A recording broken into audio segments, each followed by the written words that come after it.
the only way that we can ever change is if we create circumstances for a new way of being or a new identity which create a tension. That tension over time, if we cultivate it, will then overcome the tension that keeps us stuck and tethered to the way that we are. We wouldn't change by forcing ourselves to do something new.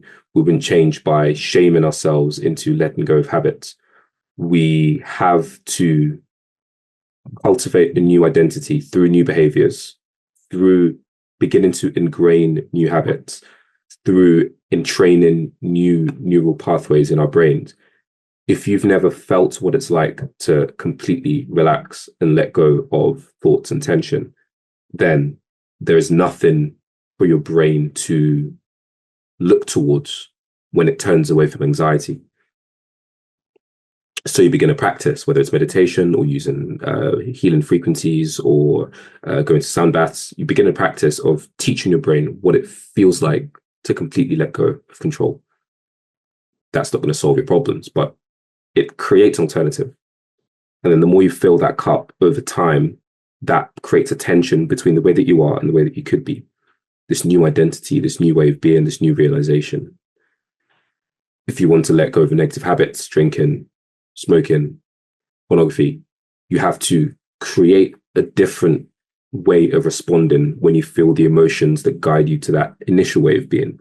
If you smoke every time you feel stressed, if you drink every time you feel anxious, if you watch pornography every time you feel sad and lonely, you have to find things to do when you feel those emotions so that you have an alternative. Now you know you have an alternative. Doesn't mean you're going to automatically go to that, but it's there. And now your only job is to increase the degree to which you go to the alternative versus the original thing. And it's a slow process. It's incremental, but over time, you create that tension more and more, more and more. The tension of becoming the new identity overcomes the old one.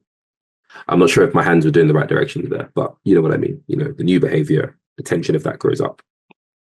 So you don't change overnight and you don't change by force. You can only change through flow.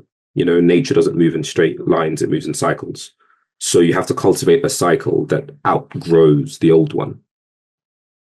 You can't break through it through force or shame. You know, so many philosophies, religions, and ideologies have tried that. They've tried forcing things on people, and what happens? They just create an underground, a shadow.